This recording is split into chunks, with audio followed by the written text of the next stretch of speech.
Yeah, both these riders looking really good coming through the rounds, making it here to the round of 8. We got our 8th place and our 1st place qualifiers. So this is going to be a pretty tight run here. When talking about Robin Gooms, we know she's got the backflips dialed. She's on a little bit different bike here. She's on a hardtail. Usually we see her out there on the trail bike, so let's see how much that's going to really allow her to lean into her style skills and trick skills out here. Here we go, gate drop, we're running. Georgia Assel with a little bit of a hole shot there out of the gate, but right off the bat, Robin Gooms with a clean backflip. Coming through the on-off around the turns. That's a blind turn there. You can't see the gates you're aiming for before you get off. Nice and clean over the stall wall for both riders. Robin Gooms coming down into the final trick jump. What you got, Cam? Tuck no hander for Gooms. Let's see what's it going to be for Georgia Assel. We'll look forward to that replay to see, but Gooms through the finish line first by 0.799 before we factor in those trick scores from jump 1 and jump 2. What do you go for? I like the second one. We don't even have to wait for No, just a flip the and a tap. replays. Georgia says she missed trick on the last jump. It's been a while, you know? I know. The left side, I don't like the quarters. Good to have Robin back in full form here, qualifying first and looking great with that backflip on the first jump. Good extension there from Georgia. Yeah, Georgia with a full suicide no-hander, arms flying through the air. And this is Robin keeping it nice and low. You see her scrubbing a little bit of speed. She still gets over the top. Look at that back tire, gets a nice backside there. No hanging up, straight on the pedals and aiming for that timing beam. Okay, a little bit of a toboggan. That's when you put one hand on the seat. The judges are looking for not only the hand on the seat, but the handlebars tweaked out. Alan, the judges have a sheet that they share with the riders. It has a list of tricks they're expecting to see and point values. Yeah. Explain to me how that works. Well, yeah, there's a set value for each trick, but the riders can improve on that with extension. That's going to be how far they're tweaking it out, height, how high they're getting, amplitude. Also, the cleanliness, where they're landing on the jumps, how they're able to get back on the power is all going to be taken into account. Sheila Reno out of the U.S. qualifying 5 today, going up against the reigning queen, Caroline Buchanan, who qualified 4th. Oh, a nothing from Sheila Reno. Yeah, it looked like a nothing from Shaylin Reno. I couldn't really tell. It might have been a no trick from Caroline Buchanan, but she's back on the horsepower, trying to put that speed into play. We know she's fast. We've seen some big tricks out of Caroline over the last couple of years. Been sort of relying on the speed a little bit more. Let's see what she's got. Tuck no hander out of both riders. Straight through the timing beam. So Caroline has a .359 advantage on time. Oh, we have the points in there already. So you see that negative, that's actually going to take points away from her. This is something we haven't talked about yet, and here's a perfect opportunity to talk about it. Sheila Reno there, she's going to get points for that nothing. She took her hands and her feet off. But if you do not do a trick, what happens, Alan? Yeah, you get the opposite. You get time added to your score there. So that's the opposite of what she wants to do. When you miss a trick, you're adding time to your time. So you're making it harder. The speed is for sale and the currency is stunts. Well, Caroline just went into debt. Yeah, do not pass go. Time added. She did get the hands up on that last jump, so she'll probably not get full tuck no hander points, but she'll get something, at least as a placeholder, to not have time added on. So, after all is said and done, Sheila Reno, of course, is going to be the leader going into their second matchup when they get to the top and switch sides. Caroline Buchanan will have a little bit over a second to make up.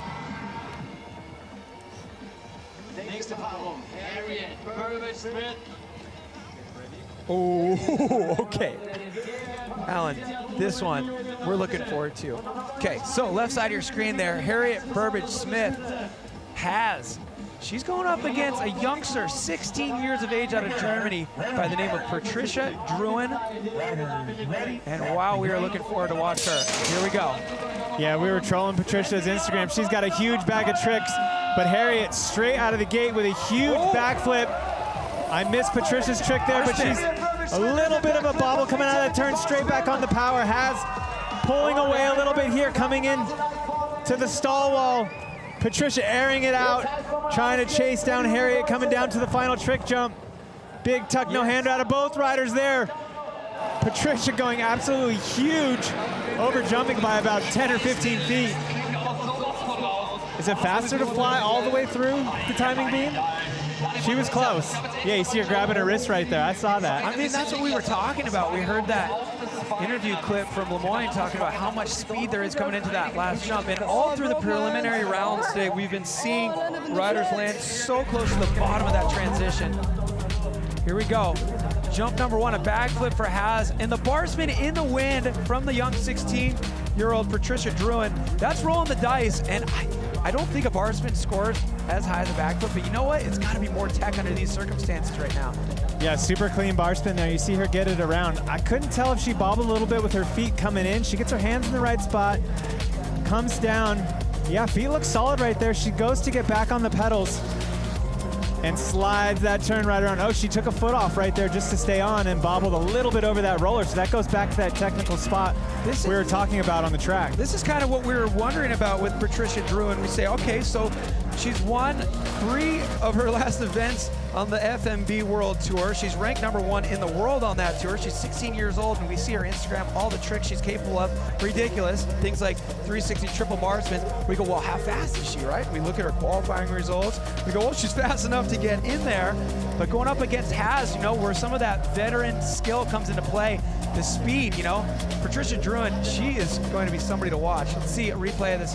Yeah, watch how deep she goes here. This is why she was grabbing her wrist, over jumping the landing there, but I think that would have been fast.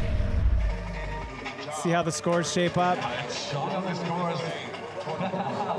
Fresh face to this type of racing, doing an amazing job out there. Go look at her on Instagram. She's doing like this. She reminds me of Seminuk at 16. I said that when we were watching. I'm like, what is this going to be? Exciting stuff. Another up-and-comer here, Michaela Hodkova, going up against Alma Widberg, who qualified second. Yeah, Alma, she came out of nowhere in Whistler last year. Oh, and an unfortunate missed trick right there. Getting a little bit loose on that tech roller flat section. So Alma's got a big, steep hill to climb right now to catch up on speed and getting some points with this final trick jump. Let's see what Michaela has. Alma pulls side by side over the jumps. Big backflip out of Alma. She goes huge across the finish line. Oh, that is really going to pay off. She's only back by 9/100ths of a second. She pulls the backflip on the last jump. You see her holding her shoulder out. Did she go long on the landing? It looked like she went a little bit long there. You know that feeling. Grabbing her shoulder. Long and over rotate. You land it on your back brake. It just pulls that shoulder. All right, here we go. Replay jump number 2. They were coming in bar to bar, neck and neck. Looks a missed trick there for Hodkova. And a big opportunity seized here from Alma Widberg. Yeah, watch Alma come down. So she doesn't over-rotate, but she over-jumps, which then causes her to over-rotate a little bit. She's going to come down on the back wheel and watch it jerk her arms. When you land like that, it gives a big pull on the shoulders. And I know she's been kind of nursing a shoulder injury, running a brace. So hopefully she's going to be okay after that big, hard landing. Yeah, you can see her wincing there a little bit, but really, really huge on the amplitude. That backflip is going to score really well. So the sun is cracked here. That's a good thing. It was kind of fun last night listening to the massive thunderstorm we had. Another storm washing through right before broadcast kicked off. And as you mentioned, Alan, the course needed water anyways. Yeah, it seems to only get better when it rains. I mean, that huge downpour we had last night, the downhill track was running better today during practice. Right before whip-off, we had a big storm. It made things only better. So yeah, the magic of the mountains is continuing here in Innsbruck during Crankworx. There's a lot to enjoy with the magic of the mountains out here. All of the riders who travel from around the world take part in the festivities out here. But let's take a look at how the locals do it with Peter Kaiser and Kathy Kuipers. Super hard because it's super mental, man. For me, biking brings purpose to everything I do. For me, it's just as simple as it sounds. It's a pure form of expression. Yeah, you better. Out in nature. With our friends or in the park. Yeah, you better. And I just love it. In my opinion, biking is for everyone. Tirol brings together so many aspects of riding, like the single trails here, the bike parks, the dirt jumps, the skate parks, the street.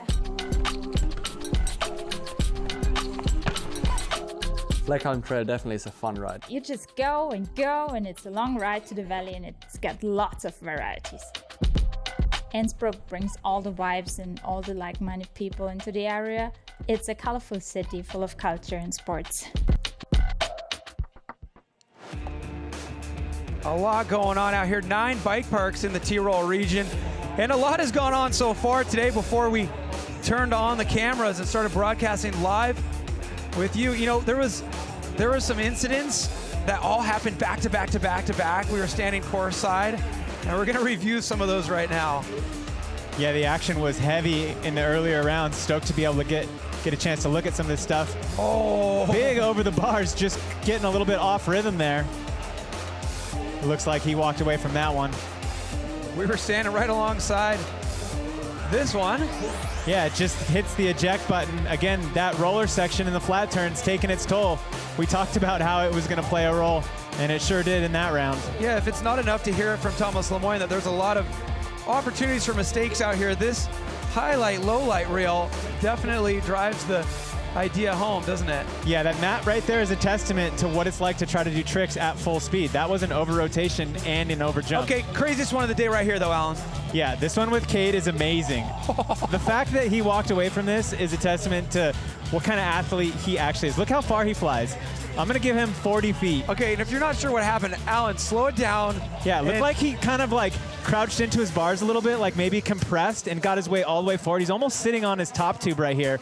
Goes straight off the berm.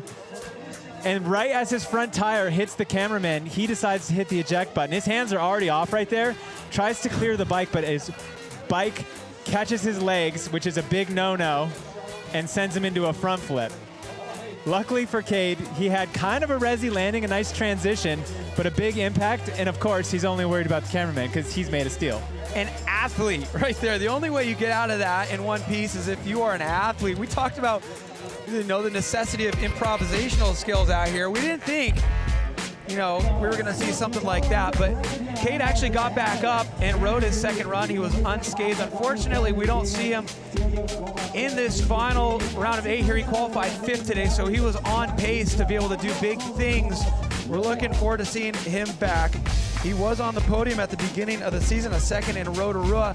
But this is what our men's bracket of round of 8 looks like, Alan. Yeah, Lieb jumping out at me right there. David Lieb, our #1 qualifier here in the speed and style. I don't know if you remember, but back in Cairns, Australia, I don't know, you were watching from TV, but he was kind of riding injured and not fully in it. So good to see him back healthy, #1 qualifier on the gate right now. This crowd is ready to go. Everyone's hyped up. Awesome to have him back. Yeah, David Lieb, definitely great to see him on point in Cairns and now just ramping it up. That was like a mental hurdle to just get back on point, but the #1 qualifier today, and now he's going up against #9 qualifier from Australia, Luke Parker. Yeah, Luke Parker, also kind of a fresh face here. We saw him in Cairns, but he's qualifying in the 9th position today, so looking really, really fast against our #1 qualifier today. Side by side, coming through over the stall wall. Both riders are super clean, back on the horsepower. Let's see what they got coming into the Showtime booter. Oh my! Wow, almost unison bar spin backflips. I think Lee went for the bar spin backflip to X-up, and Parker went for the bar spin backflip to tuck no hander. So both triple combos on that final jump. I was getting big synchronized swimming vibes out of that one. So David Lieb crosses the finish line with a blink of an eye deficit of 1/10 of a second there. And now we're going to divvy out some points. While the judges are doing that, let's take a look back at this double tail whip straight to pedals from Luke Parker. Was that a trouble duck right there from David Lieb? I believe it was. Looking confident in that white kit. You have to be confident to wear a white kit like that. And this is that technical spot where we saw some of those earlier mistakes. As they go over that roller, you see them completely unweight. You see Parker almost drift off of line, but he's able to keep it within the gate. And then sucking this one up as much as possible. Parker already back on the pedals before his bike gets to the ground. So here, side by side. Similar tricks, both of them starting out with the backflip bar spin. Different variation on the second trick there. Yeah, let's see what Lieb does here. He does a flip bar, then grabs him again, does a second bar. Right next to Luke Parker. Man, that first bar spin on both of them was like perfectly timed. So early too, and when you look, I mean, we're starting to see riders in the women's field being able to do backflip bar spins like that as well. Hoping to see that later on. But David Lieb qualifying first here. Look at this, Luke Parker giving him a run for his money coming from the 9th slot. Didn't make it into the round of 32 in Cairns. So maybe some issues back then, or he's just been training that much harder in the past 6 weeks. Back up to the top, Daniel Ferry going up against Tedor Kovac, who finished 2nd here last year. Yeah, Tedor Kovac, huge event here last year, almost taking the win from Lemoyne, but looking really smooth there with the double truck. Trouble duck. Right back on the pedals, keeping a slight lead over Ferry, but Ferry looking really good up and over those rollers. Stall wall, back on the ground, getting the speed going through the rollers off the final jump. Double backflip, that's what we saw last year, get him into that 2nd place. Wow, that is the bread and butter right there for Tedor Kovac to put him one step down from the top on the podium last year. And he's going to be using that to his advantage all day. We saw him in one of the preliminary rounds doing that trick at the bottom, not even realizing he didn't have to. His opponent had missed a gate. So he's got that on lock. Take a look back. Trouble ducks all around. Yeah, awesome riders spinning inwards towards each other, like you were talking about. Almost a synchronized swimming vibe. So call the truck driver when you do a 360 with a bar spin. And if you do 2 bar spins in there, that's a double truck. Or if you want to really slang it out, that's why I'm saying trouble duck. Where are you at, Kurt Voorhees? Yeah, and if you're wondering, you watched dual slalom yesterday, same program here. These courses are way more balanced than the slalom course yesterday, but it doesn't matter if the courses are balanced because everybody's doing the same amount of riding. Just get up to the top, switch sides. Here's that double flip. Yeah, look at the confidence, how smooth that double backflip is. This is such a cool angle from above, seeing these riders float through the arena here. Perfect landing for both riders, both tires hitting the landing at the exact same time. Straight back on the pedals. Kovac is mega cozy with that double flip, and that can take him far here today. Looking forward to seeing who has the advantage out of this matchup. I mean, talking about progression of the sport in general, I know I might be from a little bit older time than you, Cam, but a double backflip in a race, that's not something we would have seen in our time. True, and now it's in the middle of a dual speed and style run. Garrett Meacham won the last stop in Cairns. He qualified 3rd here. He's going up against Bernd Winkler. Yeah, Bernd Winkler, solid qualifying in 6th place, so this is not going to be a bye for Garrett by any means. Triple combo out of Garrett, a truck driver to Can-Can, throws in an X-up for extra points. Both riders are going extremely fast, keeping it clean over the stall wall. Nice little nose manual out of Garrett, and then here's where it's all going to come down. Flip bar spin to Can-Can. Nice little theme out of Garrett. I like how it's organized. You know, he's got kind of the same tricks going on 360s and backflips. Looking really good out there. Was so cool to see him fight for that win in Cairns. It was so awesome to see it all come together for him on that day. You know he's going to want to make a repeat here. So there we go. Garrett Meacham, Lil Rojo will have the advantage when we get them back to the top. Switch sides. It's a tight gap though. 7/100ths of a second in it. Look back at jump number 1. Yeah, look at Rojo with the triple combo there. Squeaks out the Can-Can at the last second after the truck to X-up. That's going to count. It's going to add up. I mean, there's 3 combos in the 360, right? It was a bar spin to X up to 1-foot can. I guess that's a quadruple. I don't, you know, counting. So many tricks. That's awesome. Then bringing it down on the final here. Look at Garrett there with the flip bar spin to Can-Can and flying right by his side, a flip bar to bar. So only 7/100ths of a second separating these 2 riders. That's going to be a tight heat. We have one more matchup here in run number 1 of these round of 8 quarterfinals. Rojo looking on point, positioning himself nicely in that 3rd qualifying spot, but this is no easy matchup there. Talk about no easy matchup. Look at this. We got Mike Ross, who was the winner to kick off the season at Rotorua, and then the GOAT of speed and style, Thomas Lemoyne, who qualified 2nd today. Yeah, there will be a spoiler, but who's it going to be? Lemoyne looking really solid out of the gate. It's been a while since Lemoyne's been a set of race gear. Let's see what he can do. Huge cash roll out of Mike Ross, something that we've seen so many times before. His confidence and cleanliness with that is unmatched. Lemoyne looking super good, gaining a bike length off the stall wall. coming into the final jump. Big tuck, no-hander, backflip to bar spin. That's going to be really close when we get all these points added up. It makes me wonder, on the judges' score sheet, you know, there's so many possible combos, and we're seeing so many different iterations of tricks now. Having the late bar spin after the tuck no-hander seems so much more difficult. There we go. Thomas Lemoine will be leading this one by 1/10 of a second. Yeah. So you see Mike Ross was able to pull back 2/10 on that deficit just based on his tricks. And I think it was that one right there, the cash roll.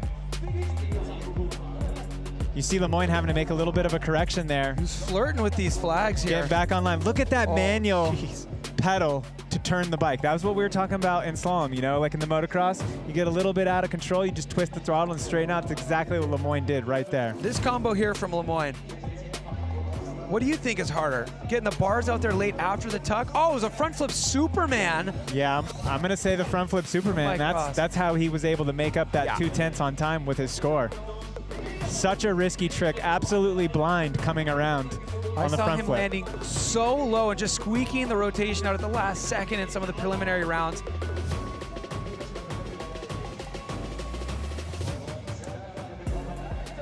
Thomas Lemoine, my man, great to have you racing here to defend your title from just a year ago. I talked to you in the Alpendonor line getting lunch earlier. You said you weren't planning on competing in speed and style here today. What was it that pushed you over the edge and decided to sign up? I just came here and I thought I couldn't just do whip-off. I've been riding my other bikes a lot since Rotorua, so I didn't feel ready for that. But I love racing, so I just give my best. And I'm happy to ride this course. I love this course. Yeah, well, we're happy to have you out here. Tomas, tell me, it's been a while since you put on a set of racing gear. How did it feel this morning knowing you're back in the mix? Always feel good, man. I like to feel this adrenaline in racing someone. So I just take a good experience every time I'm racing and give my best. Well, we always love when you give our best out here. The crowd loves you. You won here about 3 times. Anything you want to say to the crowd out there over the loudspeaker? You guys are amazing every year, every discipline. So just keep it going and keep some energy for the boys tomorrow. Yeah, that's right. Same goes for you for the rest of the day here racing. Good luck.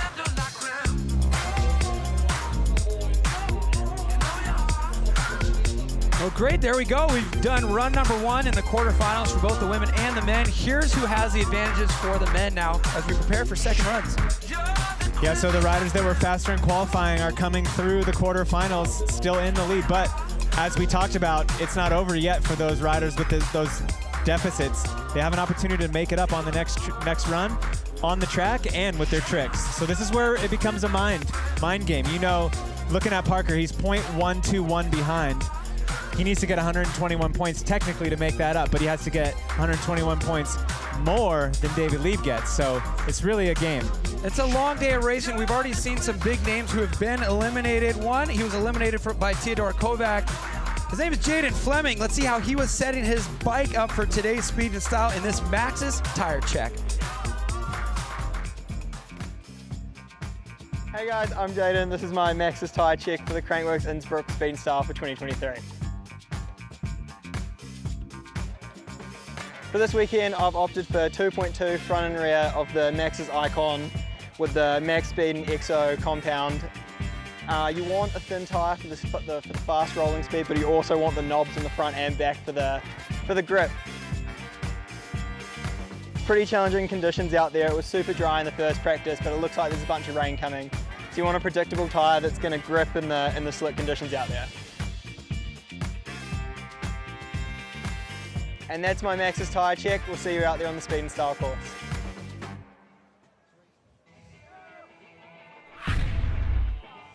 We're hanging out here in beautiful Innsbruck, Austria, and if you're hanging out on your couch at home, no matter where you're joining us from, join the conversation here. There's a little chat box on your YouTube viewer there on the Red Bull Bike YouTube channel. I'm looking through some of these comments here. Somebody's mentioning, I've been saying for years that the photographers need to wear helmets when they're alongside the course. We saw, that's a good idea, wouldn't it? It would be a great idea. Yeah, it would have worked in that case, that's for sure.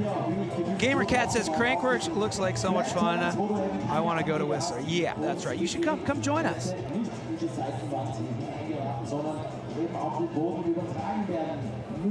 So back up at the top of the hill here, racked up for the second round. Georgia Assel and Robin Gooms. Georgia Assel with a 1.7 deficit, so she's going to need to make that up on time and stunts here. But Robin looking super confident. She's won here before. She's got these flips. Let's see if she does it again. Yeah, perfect flip. But Georgia looking really good with that extension on the suicide no-hander. Georgia's going to need a bigger trick here at the bottom.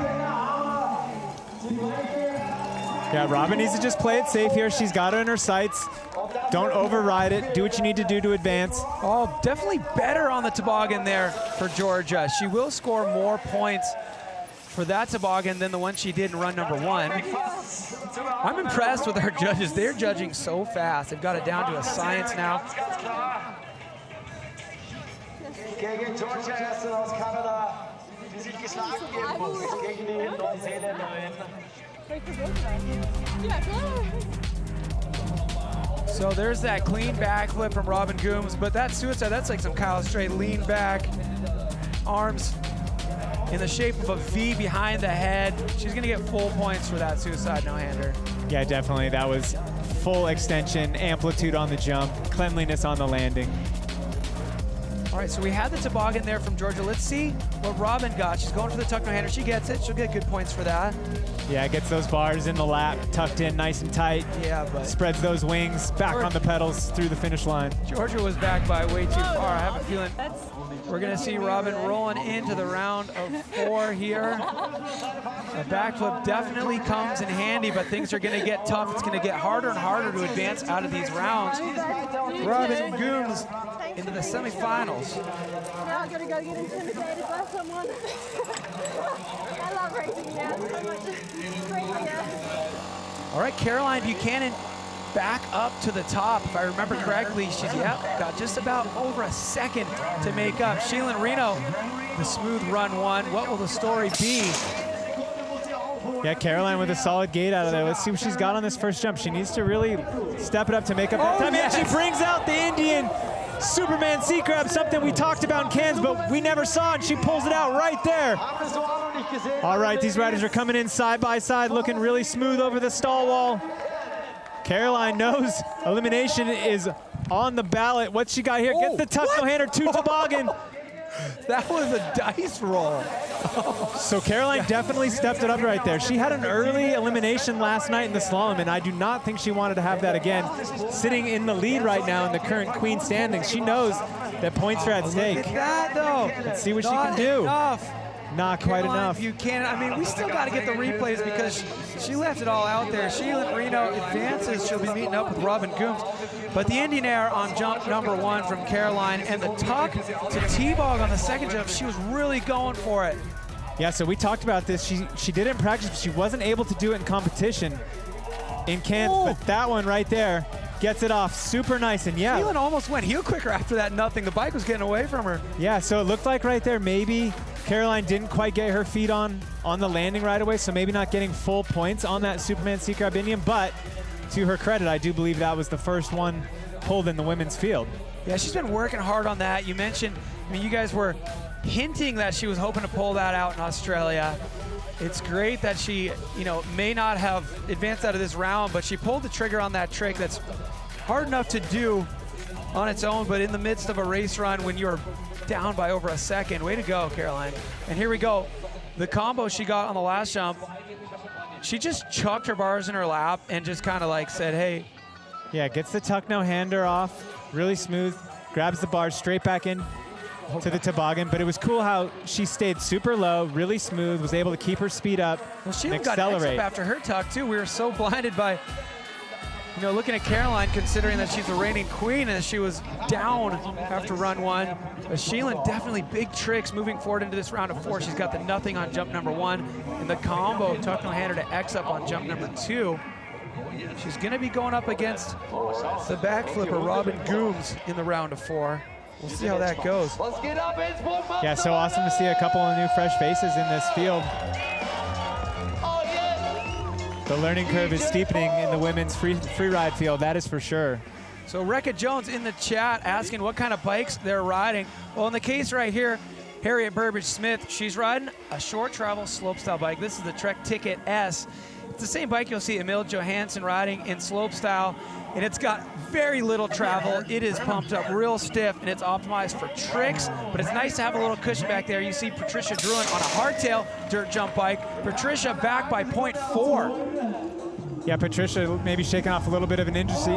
He gets a nice bar spin out there. What did Has do?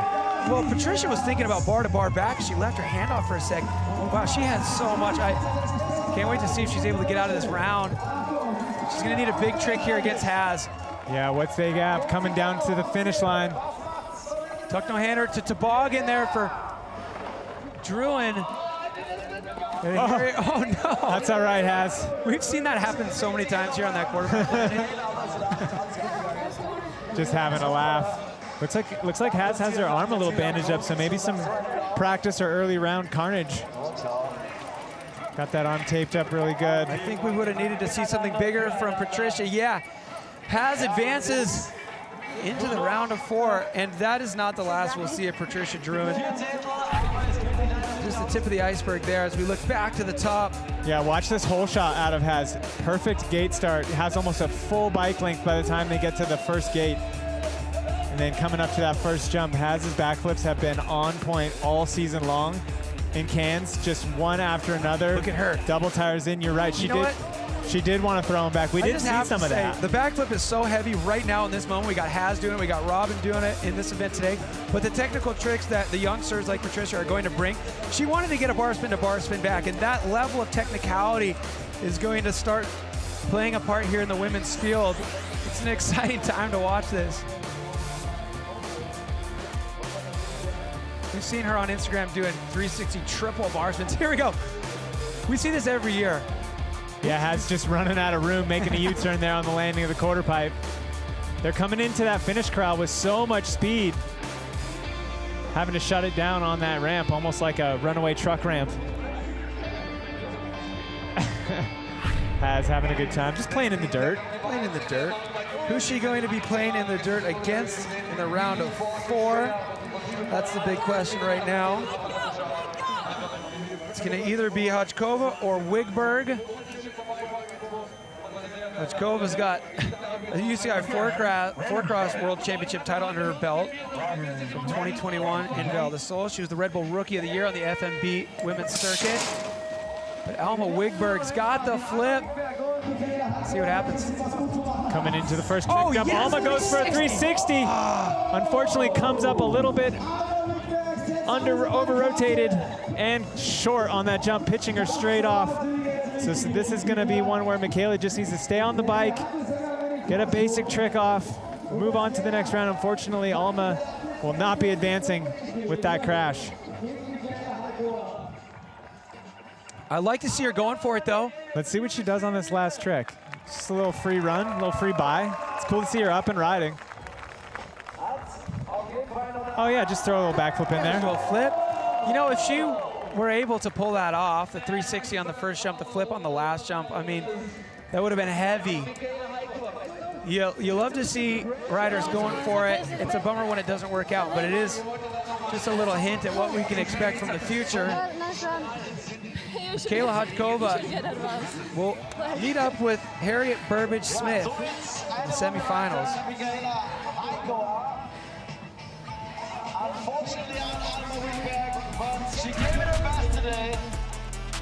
Yeah, let's watch on this 360. She comes around, front end's a little high, over rotates, but comes up a little bit short, and all that energy spools up and it rebounds and just sends her high side. It's a weird thing, right? Because you end up front tire high after the 180 point, but that's a symptom of not leaning back enough off the lip, dropping that shoulder and committing.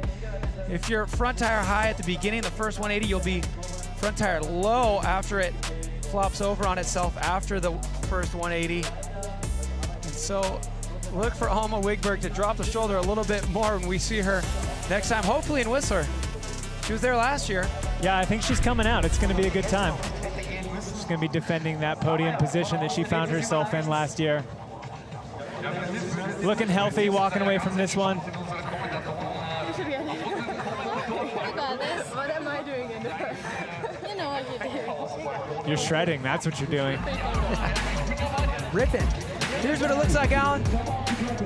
Yeah, looking really, really good here. Reno and Gooms is going to be our first matchup in the semifinals. Gooms looking solid, our #1 qualifier, just dominating through the round so far. Hachkova saying, what am I doing here? You earned your way in. You got to get to the finish to get in there, so get your head back in the game. You got Harriet Burbage-Smith. You're in the top 4. There is some medals up for grabs, but no easy task climbing the mountain to get there when you're going up against riders the caliber of Robin Gooms, Harriet Burbage-Smith, Sheilyn Reno. It's going to be a good show as we transition things over to the men. Lieb with the advantage over Parker. Kovac with the advantage over Ferry with that double backflip. Meacham, the winner from the last stop, he's got just 7/100ths of a second over Bernd Winkler. And then Ross is trailing Lemoyne, but only by 1/10 of a second. Anyone's game still in a lot of these matchups. That's what's so exciting about these rounds. The later we get, the closer the racing gets. It's really anyone's game. It's a small mistake could take even the fastest riders out. And a big trick out of an unknown name can take the win. All right, 1/10 of a second in this one between the leader, David Lieb, and Australia's Luke Parker. Yeah, Luke Parker with a really solid gate out of there. Gets that double tail at smooth. Coming in, looks like he has about a half a bike length lead still on the on-off around the hips. S-turn in, stall wall, back on the power. These riders are nearly identical side by side into the last jump. Oh, and it looks like Luke Parker misses the bars. I mean, side-by-side racing, both runs of this bracket, similar trick side-by-side, 1/10 of a second was separating them. And it would have been interesting if we got to crunch those numbers, but Luke Parker going down means David Lieb, the #1 qualifier, will secure himself a spot in the top 4.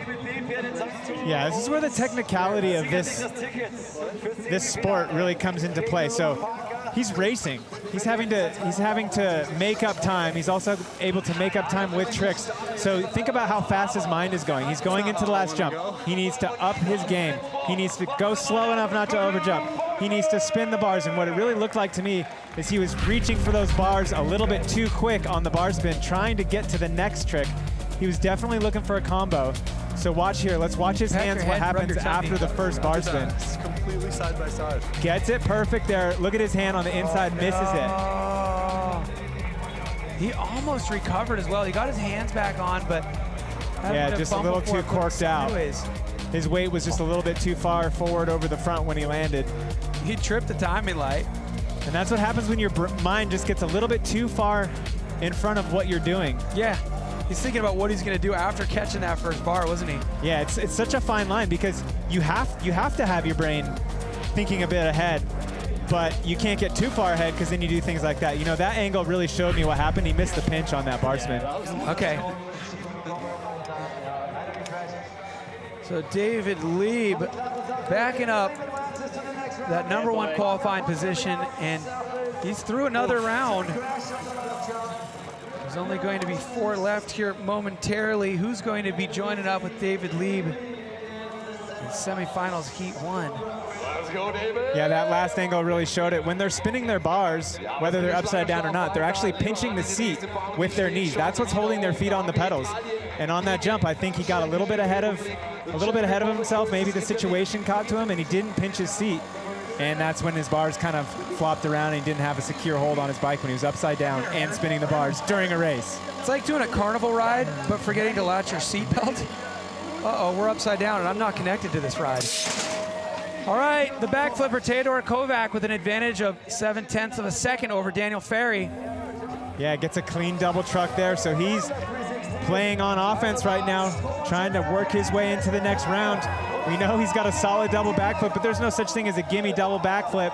About a half a bike length lead, so he can kind of chill a little bit here, but I don't think he will. Oh gosh, come on.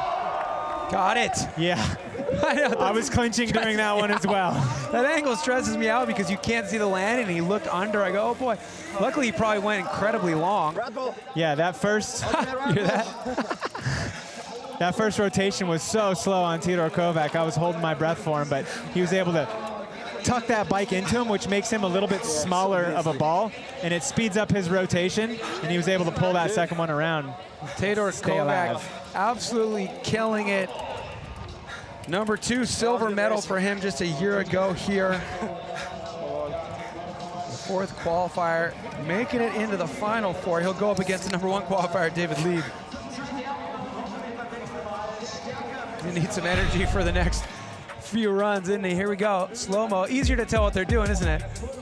Yeah, definitely a lot easier. Clean double truck there out of Todor Kovac. Actually, look at that. He got a single there. Ferry got the double.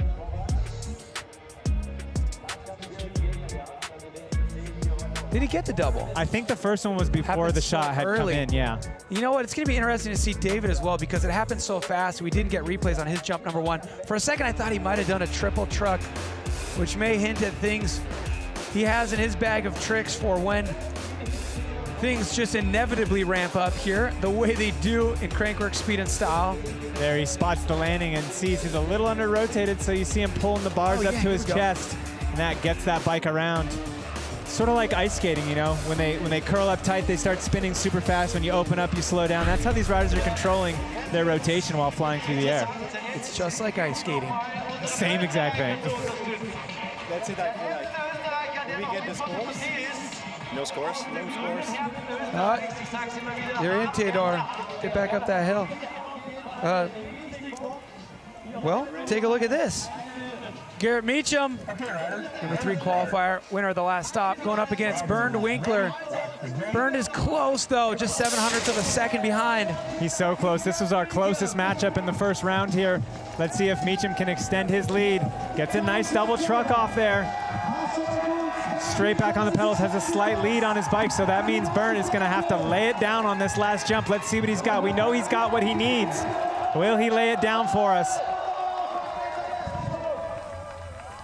Big flip double bar spin out of Bernd, back on the pedals. Looks like maybe only a wheel length behind Garrett. But he was playing catch up. I don't know if that's going to be enough.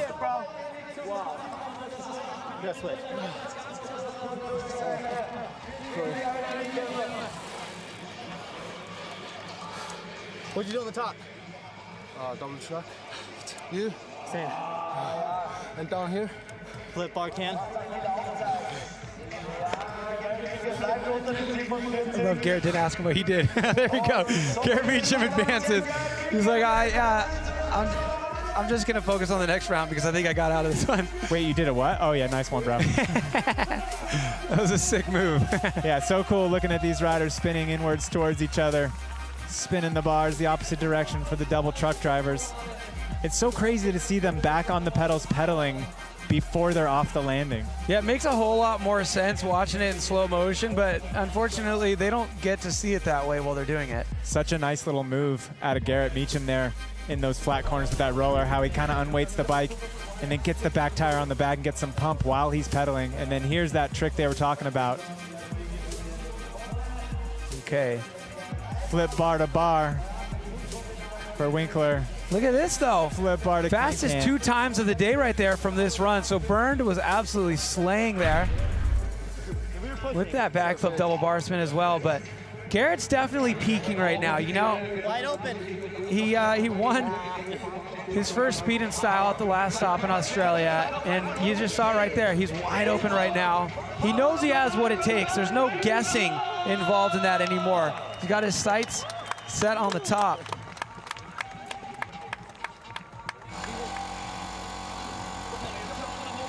There we go, Mike Ross and Thomas Lemoyne. A round of 8 matchup that could be a final. Yeah, you see him here coming in, and watch Lemoyne's extension on this tuck no-hander. Huge extension, but this is where you're gonna extend your points. Gets that bar spin in, but then watch where he lands, right? Both tires at the exact same time going through. He doesn't even need to pedal. He's pumping that landing, but when he's landing with those tires on the ground at the exact same time, that's where he's gonna get maximum points for those combination tricks that he's throwing out. It's a double whammy too, because a perfect landing generates more speed, But Mike Ross, full extension on that front flip Superman, and the extension happened so early right off the lip. Here we go. Good starts out of both riders. Lemoyne getting slight hole shot, has the inside on the first turn, so getting a big lead. Gets that double truck off. But you know Mike Ross has got that cash roll. Coming around the turns. Lemoyne flirting with those gates again. Pulling a nice little lead on time here, so let's see what trick he's gonna do on this last set. You know Mike Ross is gonna lay it down. Gets it again. Oh, man, Both riders going with the same tricks, but Mike Ross on that Superman front flip all the way to the bottom. Superman front flip is such an insane trick to do in the middle of a speed and style run.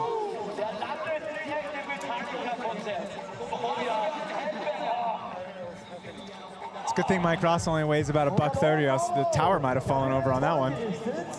So I did see this gate fly off. Mentioned that Lemoyne was flirting with the gates in run number 1. Mentioned that he was flirting with it again here, but we're gonna get to see in slow motion after he gets back on the bike after this 360 double bar spin to X up. Let's keep an eye on his tires and see if he's on the appropriate side of this red flag.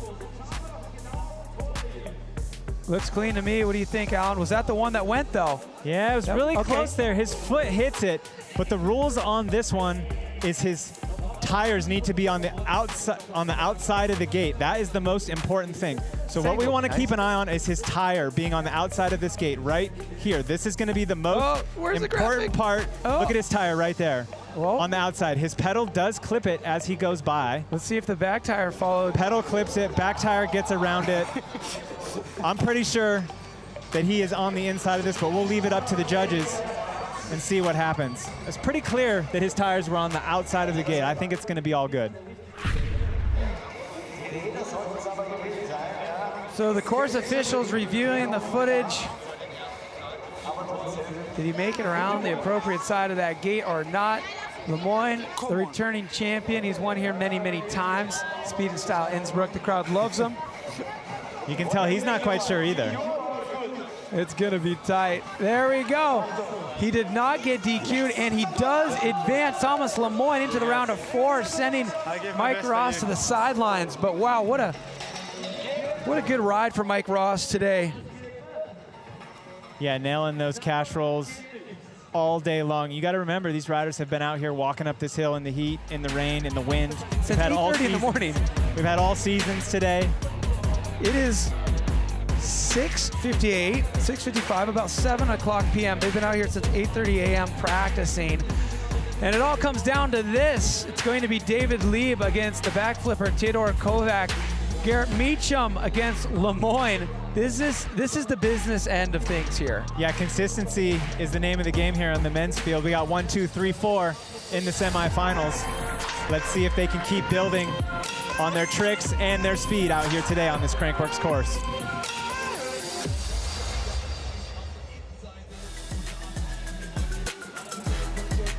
Back to the women's, a little reminder here. It's going to be the #1 qualifier, Robin Gooms, going up against Sheilyn Reno, who qualified 5th, then Haz against Hajkova. Same story here in the women's category. You know, it's wild when you look at the riders who have been eliminated. It really goes to show the depth of the field that we have here now in the women's category in speed and style Crankworx. Yeah, definitely. The tricks are elevating so fast in the women's freeride category. I'm really excited for the future and to see where it goes. Maybe we'll see him on the slopestyle course. Maybe we'll see him in some more freeride events. It's going to be really cool. Look at some of the footage from the FMB World Tour feeder events in the women's category, and yes, it's going to happen. It's very, very inevitable. What do you have to say about that? And who do you think is going to win out here? We'd love to hear it. Comment in the chat box here on the Red Bull Bike YouTube channel. I'm going to take a peek at this right now. People say Lil Moyne for the gold. That's smart money. They say for the women's side, well, Robin Gooms won the gold here last year. Let's bet on her to win the gold here again. It's a safe bet. I don't know if it's like a real hot take or anything, because it's kind of obvious she qualified first out here. But a lot of Robin Gooms fans out there, and for good reason. She has been ripping. So look back at how she won just a year ago. Yeah, definitely a chill rider out there for the fun of it. But I'll tell you what, Cam, one of the most fun things you can do on a bike is win. So you know she's out here for a good time, pulling out flip combos last year to win up against Jordy Scott. The flip knack-knack. She hasn't pulled that out in our broadcast yet today. Will she need to dig deep here in this semifinal matchup against Sheilyn Reno?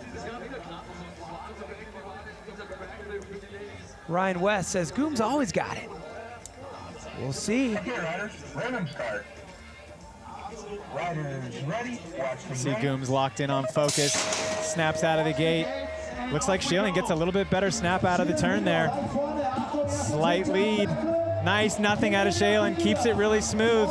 Robin as well, keeping it super smooth and actually pulling out a little bit of a lead here on Sheilyn. So Gooms looking unstoppable here in this first semifinal round. Coming into the last set, what she got? Huge smooth backflip, absolute perfection. They're gonna get another tuck no hander to X up there for Reno.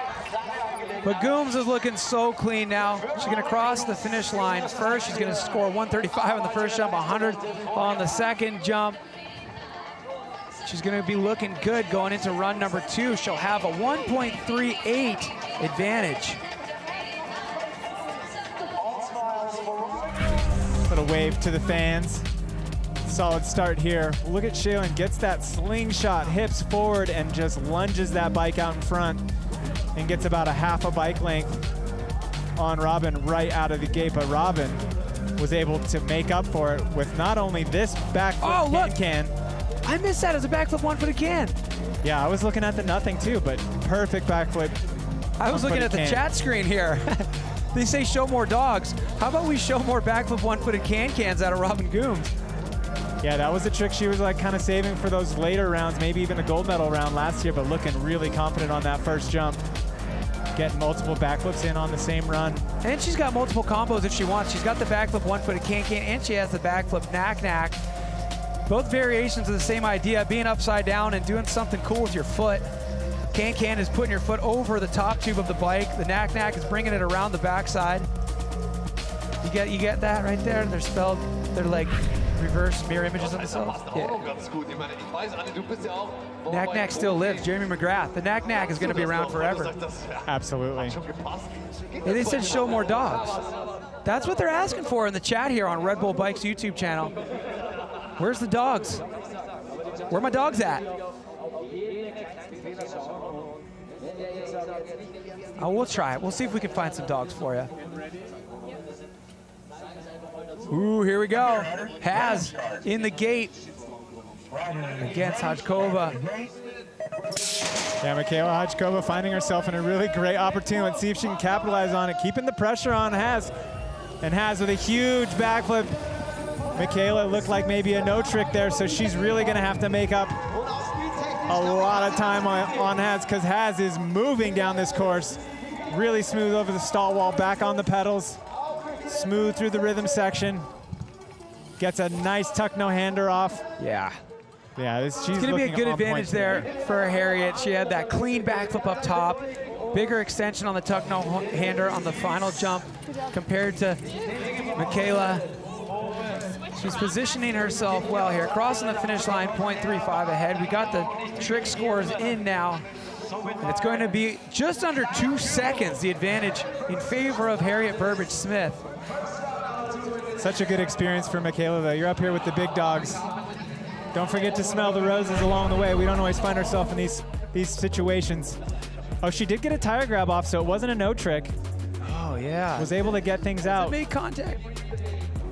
But look at Harriet coming in front tire in the perfect spot. We might have to have her walk up to the judges and show if there's any dirt on her hand to see if she actually got the tire grab. Let me see the dirt. Great extension there from Harriet. And you know what? Michaela definitely got the hands off, but the judges are going to... Ah, there's the dogs. There you go. Are you happy now? I'm trying to remember who. We want Emil's inner dog to come out on course. It says Med Tainer. Oh, there's another dog. We got more dogs. We got the... Hey, thank you. Mountain dogs. Oh, good. You asked, are you not entertained? You asked for dogs. We got dogs doing tricks over here. We got dogs doing yoga. That's the dog you don't want sniffing your bag at the airport, the last one we saw. These ones are ready to race here. Where's the bunny rabbit? Let's go. Hey, what's that smell like? Is this a, look at this. At first I thought it was a lab, and then look at the tiny little legs. It's a wiener schnitzel. It's like, man, double backflip, man. If you don't have a dog, you should get one. Look how happy she is because she's got a dog. Dogs are the best. Dogs are the best. I love dogs. Oh yeah, the chat's going off now with the dog love. Okay, back to racing. You guys asked for it, all right? For those of you who are here for racing and not dogs, we'll get down to business. David Lieb is going to be going up against Tedor Kovac. Garrett Meacham will face off against the GOAT, Thomas Lemoyne. Yeah, this is good. And, if the racing wasn't good, it'd still be sweet because we got dogs. Yeah, this is playing out really nice for us. This is going to be quite the show coming into the semifinals. Really anybody's game with the amount of tricks and the speed that they have. What is that dog thinking right now? Like, these humans are so weird. Look at them doing these tricks, crashing. You guys should just curl up in the sun and sleep, man. That's what I do. Wait for my owner to feed me. This guy's going fishing. All right, David Lieb in the gate, left side of your screen, going up against Tedor Kovac, who's got that double backflip on the last jump. This is going to be a tough one for the #1 qualifier, Lieb, to get through. Yeah, here they go, snapping out. It looks like Lieb with a slight advantage over Tedor. Triple truck, it was last run. Triple truck right there, okay. So we got quadruple combos coming out now. We're getting later in the rounds. These riders are pushing it. Yeah, up and over the stall wall. Tedor pedaling through the air, trying to get some airspeed. Are we gonna get the double flip from Kovac? He's going for it. And Lieb with a clean flip. Was it bar to bar, I think? I think that's what he's been doing. But he's up in the ante on the top jump. So look at the time, 0.007. We got James Bond deficits over here. This is no time to die. Yeah, it's all or nothing out here in the round of 4, and the deficits of 0.007 of a second. Tedor Kovac crosses the line first, and he was rewarded for that double backflip. He's going to be the leader going into run number 2 here in this heat, but by a small margin, 0.02 of a second. I told you this is going to be a tough heat here for Lieb. Yeah, this was no gimme by any means. You heard Lieb talking about some of the technicality on how he had to double brake coming into that last jump, and he wasn't quite sure where he was at. Okay. There you go. There's 1, 2, and then 3 right there. You're absolutely right. That was a triple bar spin. Lieb's like, I got one more bar spin than you on that first jump. And then Tedor's like, yeah, I got another backflip than you on that last jump. Yeah, the double backflip is heavy, and it's a really good thing to have. And he's performing it with such consistency here at this stage in the game. It's what you need to do when you're going up against the #1 qualifier. Here, close look on David Lieb. He gets backflip with 1 bar spin, backflip with 2 bar spins. You know what's interesting I just noticed is not only did Tedor do a double backflip on the last jump, he actually passed Lieb in the air while he was doing the double backflip. Because Lieb hits the ramp, the takeoff ramp first, but Tedor finishes first. So he passes him while doing a double backflip. That's speed and style encapsulated in 1 second of action. You ever gotten passed by anybody doing a double backflip? Yeah, no, I don't know if that's ever happened before. 0.007 of a second just in the time portion. It's going to be 200 separating them when they get back up to the top of the course. But right now, it's all about Garrett Meacham and Thomas Lemoyne, run #1 in the semifinals matchup. The guy who won the last one in Cairns, the guy who won the last time here in Innsbruck. Yeah, look for some intensity here. This is going to be a final for both of these. They're going to give it everything they have. Oh, yeah. 7 out of Meacham. That's what got him the win in Cairns, but he's loose. And Lemoyne is going to capitalize on that with a huge lead right now. Here they come down into the stall wall. Lemoyne takes a look over at him, sees where he's at. Maybe he's making a decision on what this trick's going to be. Gets his tuck. No-handed backflip to bar spin. Meacham with a little bit of a slip pedal. Meacham with that cork 7 up top. Fishtailing somehow corrects and makes it around that gate. That was ridiculous. Lemoyne crossed the line, 0.8 ahead of Meacham. I'm just surprised Meacham didn't miss a gate. That was ridiculous. Yeah, huge effort by Meacham to pull that cork 7 back on course and get around the gates. He slowed down so much. He must have put down so many hard pedals to catch back up because he wasn't that far back. head on a swivel, improvisational skills. We talked about it at the top of the show. Using that first jump as an example, if you land weird, it's going to be a tall task to make those gates. What a snap out of Lemoyne. But look, by the time the first roller was there, Meacham was right there with them. Okay, well, this is going to be fun. Left side of your screen right here, Garrett Meacham going for the Quarterfinals 720, a backflip with a 360, knowing he's up against the GOAT, Lemoyne. He's going to need everything. Look at how corked out his body is. His head is almost 360 degrees further around than his feet, but look at, he pulls and goes over. It was a corked 9-10 or 8-10. Watch this correction. Yeah, look at the question mark he's making right there to get back on course. I mean, he was facing right, like all the laws of physics were saying, okay, he's going to smash into Lemoyne and definitely miss that gate. That's bike skill for you. Yeah, watch, he spots the landing right there and the bike is unwinding and goes about almost 90 degrees over the rotation he wants. And I mean, I know he's skilled, but there was some luck involved in that one right there that he didn't wash out. Yeah, it's luck, it's experience, it's wisdom. At what point do we get to call him Big Rojo? Because he's not a little kid anymore with the big old red afro sticking out the sides of his helmet. That was a veteran move. Yeah, Meacham able to recover there. He was able to get a backflip double bar spin off on the last jump, but he did slip his pedals, so he's got a lot to make up for this next one, and it ain't going to be easy against Lemoyne. Lemoyne's trick is so tech there. Like you talked earlier about if you miss the seat pinch on a backflip bar spin, you're getting separated from the bike. Well, he's coming from having his bars in his lap from the tuck no hander, and then he gets back to pinch the seat with his knees. Here we go, scores in. All right, it's going to be 0.8 to play for. 0.08? Yeah. No, 0.8. It's 0.8. He can't hear you, Cam. I know. Can't hear you. I'm trying. I always pulling for the Aptos, California kid out there. It's 0.8 he's going to have to make up from last year's champ and a multiple champion out here at Speed and Style Innsbruck, Thomas Lemoyne. Back to the women up at the top of the course. We got Robin Gooms right side of your screen. She has the advantage of 1.38 over Sheilyn Reno. That's a comfortable lead right there, but you never let your guard down in Speed and Style. Yeah, Gooms coming out with some big tricks here in these later rounds. Some flip combos. Let's see if she keeps that going. She has that advantage, but she can't let up. But Sheilyn's got some big tricks herself.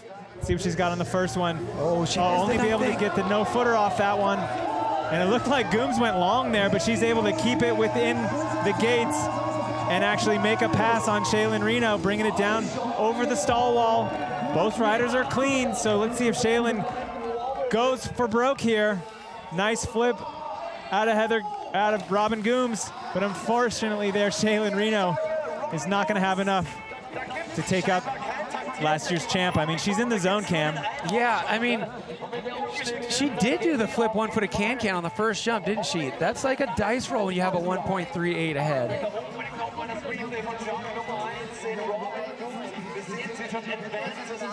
So Gooms advancing. So Gooms, the first rider to secure a spot in the gold medal matchup here. We see Sheilyn Reno hoping for that nothing. She doesn't get all four limbs off. And nice extension there as we get the slow-mo replay for Robin Gooms on the back of one-footed can-can. Gooms also two best scores of the day. Yeah, she was riding that cowboy on that last one. A little bit of an over rotation, a little bit sideways, but she's able to stay composed and get around these next couple of gates. Good practice for her moving into the gold medal matchup right now, but that was a dice roll with a 1.38 advantage going for the backflip, one-footed can-can. But we talk about this all the time when there's so many decisions to be made in Speed and Style. You don't want to take it easy because then you get in the groove of taking it easy. Yeah, you definitely don't want to take it easy, especially with, you know, the skill in these later rounds that your competitors have. Even if you have that advantage, we're talking about 1.2, 1.3 seconds. That's not very long, and so much can happen on the way down this course.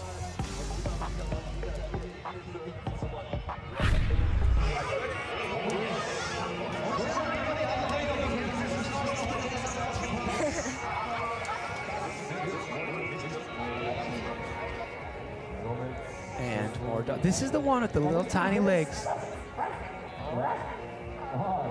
What kind of mixture we got here if you had to guess? It's a chocolate wiener lab. Chocolate wiener lab.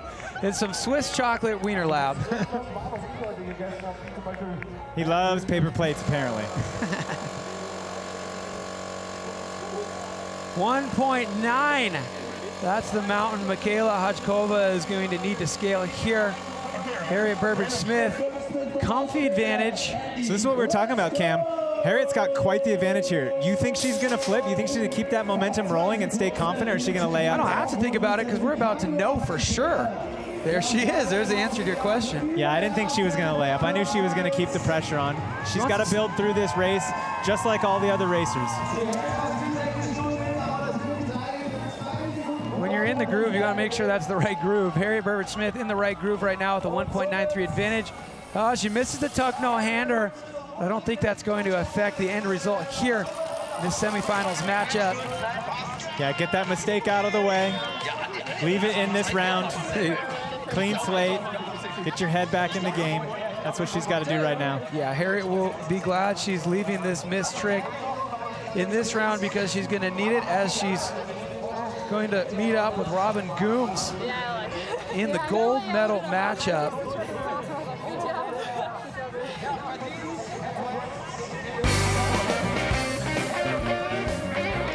And then there were two still alive with the opportunity to grab a gold medal. Here's where we sit right now. Gooms and Burbridge-Smith will be battling it out for the gold. The loser of that one will walk away with a silver at least, and then Sheilyn Reno, Michaela Hodgkova, only one of them will head home with a bronze. Something to keep an eye out. You weren't there, but when we talked to Harriet in Cairns, we actually asked her about some flip combos. She has some in the bag. She's been working on them. She's been doing stuff in mulch. She's been doing stuff on the airbag. Well, let's see if she brings it out today. We have two flippers side by side in the gold medal matchup for the women. That's going to be great. That inspires progression. We got David Lieb right now behind by 17 hundredths. So at this point, Lieb knows what Tidor's got for the tricks, and they both get their first ones off, a double bar spin 360 versus a triple bar spin 360. So Lieb doing what he needs to do right now, but he needs to extend this lead. He's got time to make up. And we know what Tidor's about to do on this last jump. So oh, he slips a pedal. He's not going to have the speed for the double flip or even to jump the jump. Wow, David Lieb finding one in the street. No way. Yeah, that's how the cookie crumbles sometimes. No way. Oh, he must have been so frustrated. Get my feet back on these pedals. Get me to that jump with speed. I want to lean back. So Lieb, the #1 qualifier, into the gold medal matchup, sending Tidor Kovac with another opportunity to salvage the day and fight for a bronze. Okay, let's see if we can see what happened here. We saw him come up over the stall wall nice and clean. Now keep your eyes right here on his pedals. He gets a little nose heavy, and as he gets back on the horsepower, let's see what happens. That foot right there slips right off. Too many G's, should have been pumping. Right before the roller's having a foot box. You just can't get it back on. You're pushing the wrong direction, and it's like riding a bull. Okay, he was so eyes on the prize. It's almost a good thing he didn't get his foot back on and try to still squeak in a double flip without enough speed. Because you know he would have tried. You know he would have tried. Yeah, that's it, right? You're just so frantic. He was pedaling where he should have been pumping, and that extra G-force of that compression is too much for that foot to stay on the pedal.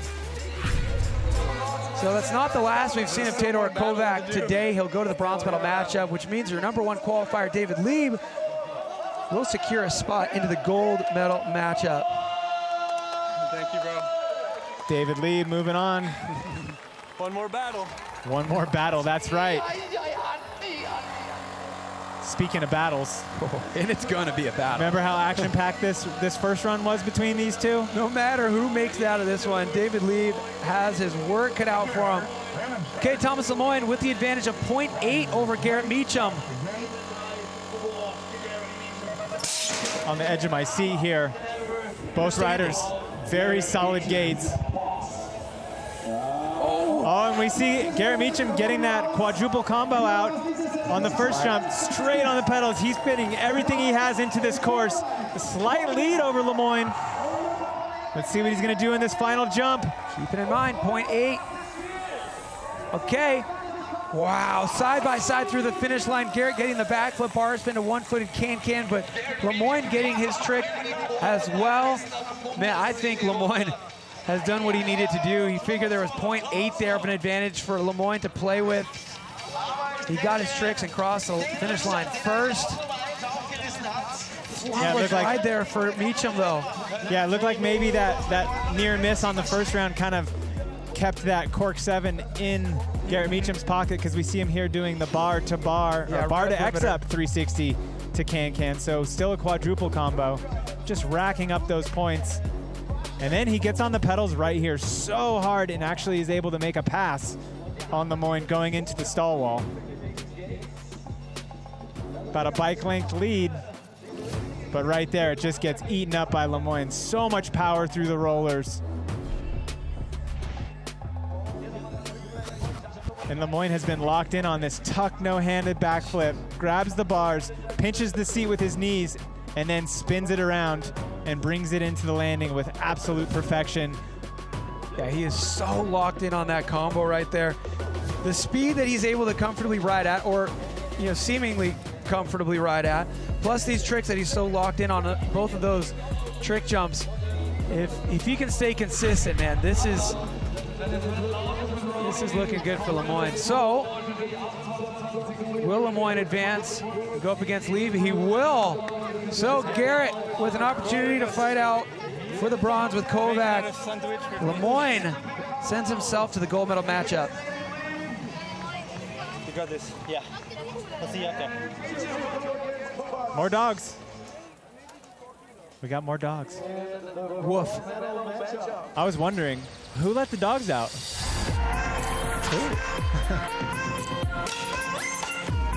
Somebody must have, or else they'd be in for sure.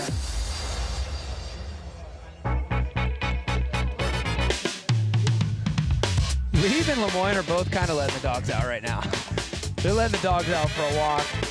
Yeah, they're definitely going to be sending it. You know the #1 qualifier is going to want to take out last year's champion and want to spoil the surprise of Lemoyne coming back for competition today. But you know Lemoyne's going to want to repeat.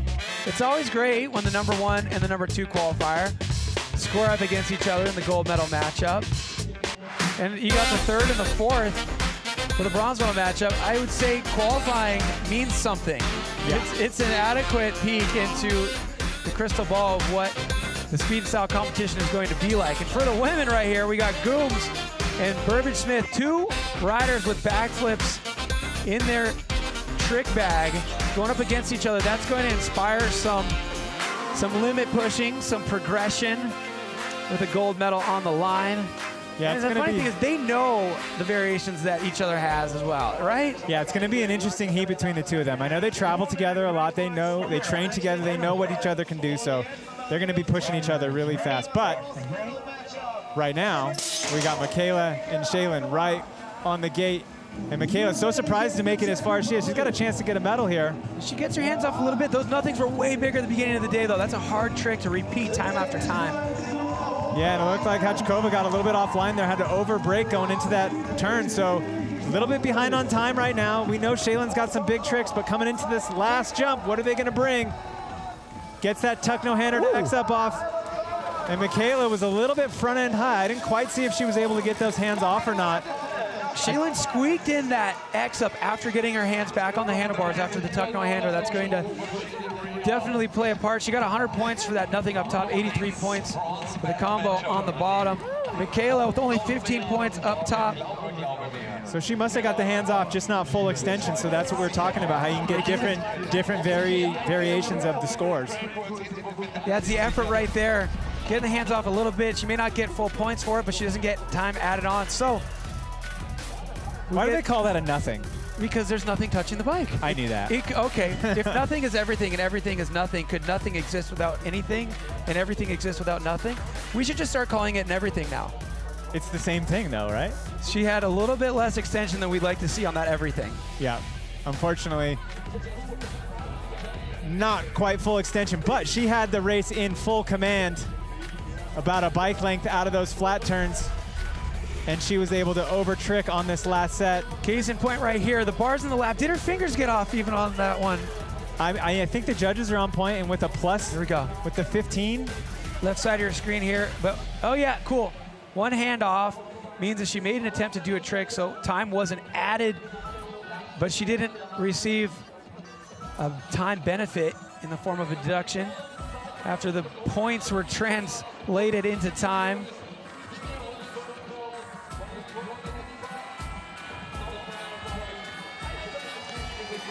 Waiting for that final score there. It sounds like the judges are trying to figure out what to do with that one. Yeah, I think they're wanting to make double sure that they're giving all these riders everything that they're earning. We just told them what we think they should do with it.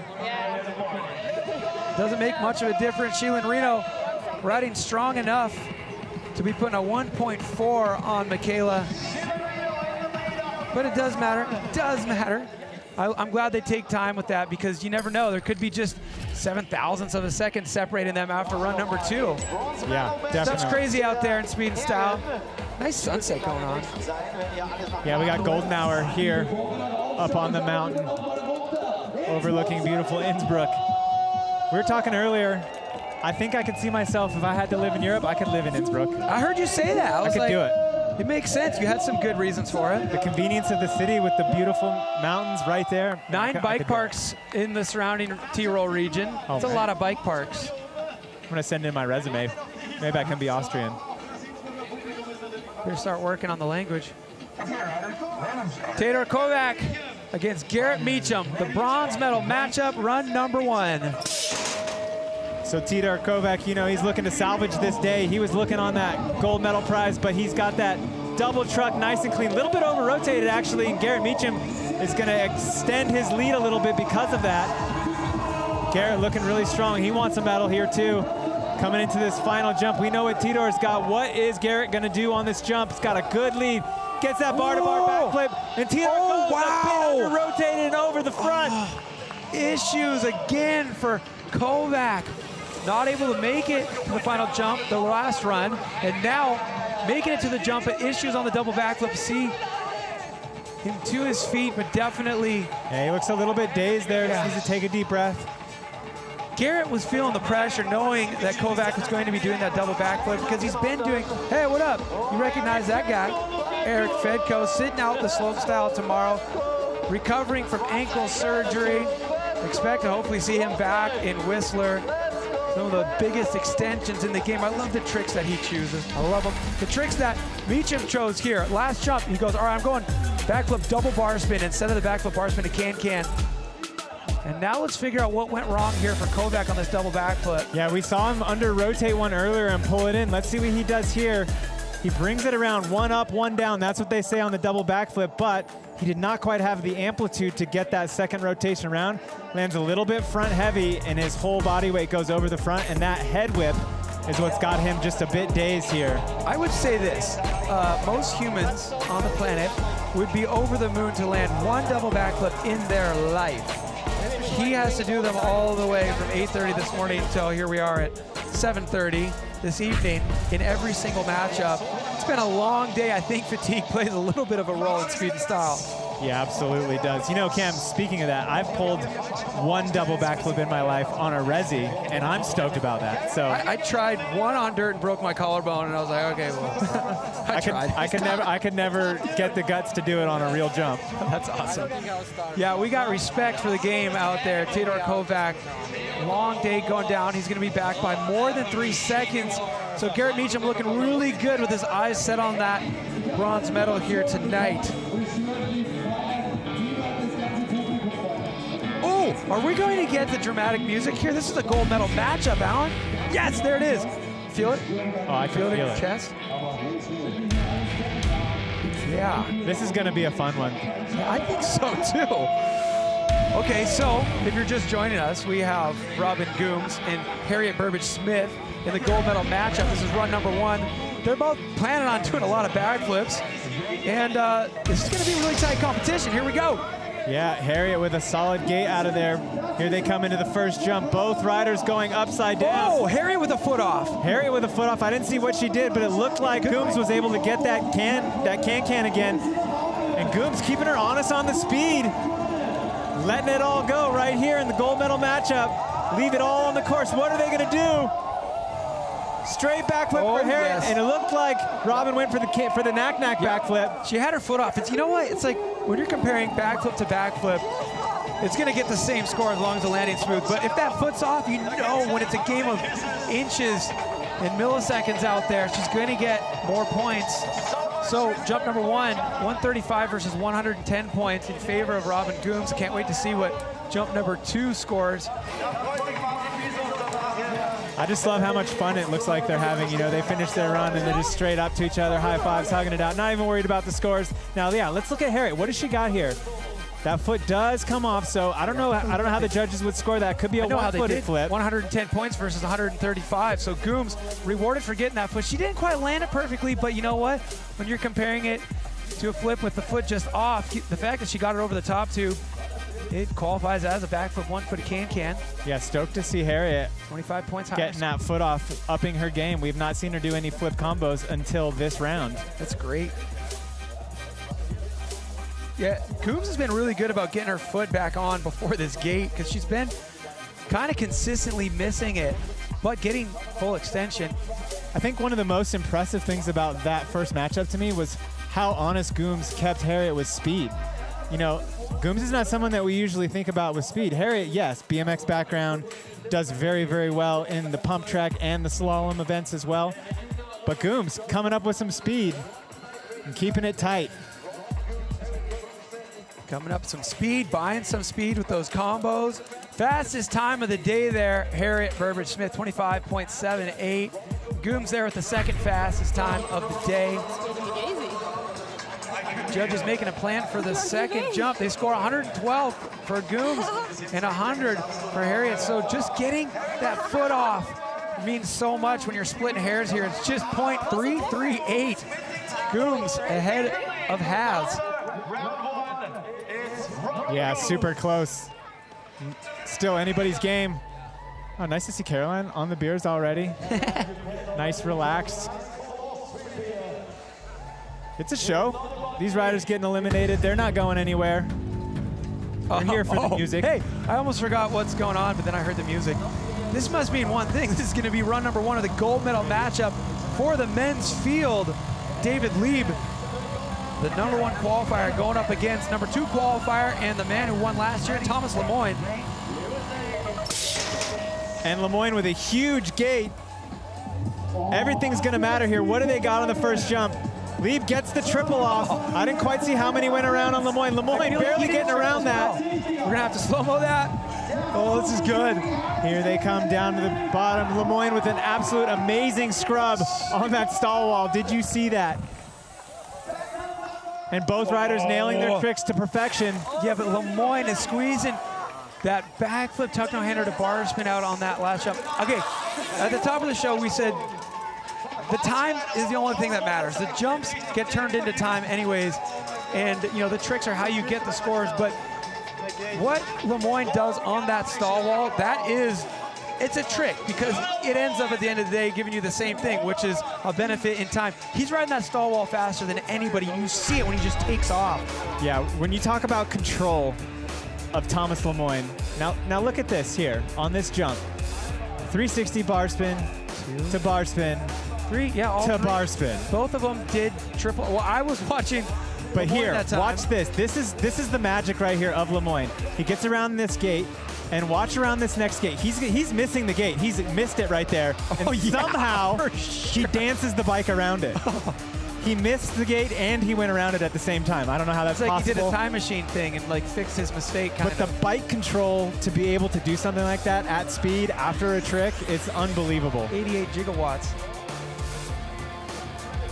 I mean, he's been doing, so we're talking about Lemoyne still. On that first jump, he's been doing 360 double bar spin to X up, but knowing that he's going up against Lieb, who has the triple truck, the 360 with 3 bar spins, Lemoyne says, all right, cool, I'll do that too. Yeah, so the riders out here pushing each other to the limits. Let's see what these differentials are going to end up being once the scores are added in. Okay. That's not with the tricks. Oh, it's just going to be a half a second there. That's going to be so good. Thomas Lemoyne with the advantage over David Lieb. It's doable. I've done worse. You hear that? It's doable, and I feel like left is maybe faster. Oh man, okay. Okay, we're getting the inside line right there. So a half a second, man. It's definitely, you hear it from Lemoyne. He's done it. He's come from behind before, so he knows he's going to need to be on his A game. Here we go. Sheilin Reno with 1.4 ahead of Michaela Hochkovic here at run number 2 of this bronze medal matchup. Time to start giving out some hardware. Absolutely, it's bronze medal. And Hochkova putting out a nice lead there. Gets the tire grab smooth. Sheilin Reno mixing it up right there. Doing a different trick, didn't get the nothing out like she has been doing all day. Yeah, she's a little bit behind on time. They pull up side by side right there over the stall wall. Let's see what they bring into this final Showtime booter. Tuck, no handers. Looked like maybe a combo out of Sheilin, keeping her honest. So Sheilin, what she did is she decided, just like the slalom course yesterday was deteriorating, her nothing was deteriorating. So she said, I'm going to take that trick I was doing on the second jump, drag it up to the top jump, which meant she had to improvise something different on the second jump. The judges don't particularly like to see you do the same trick twice. So Sheilin Reno, look at that. The plan paid off. She grabs the bronze medal. Congratulations goes out to the American. Yeah, what a smart race by Sheilin. Able to mix up her tricks and keep her eye on the prize and walking away with that bronze medal here today. Good extension on the tuck no-hander. Brings it back in. Then does a nice X up there, getting that combo. So that time just ticking away, coming off of her score, the more tricks she does in the air. The track tightens up right here just before the stall wall. It's really been exciting because the riders have been mostly side by side over this bit, coming into the final push over the rollers and into the Showtime booter.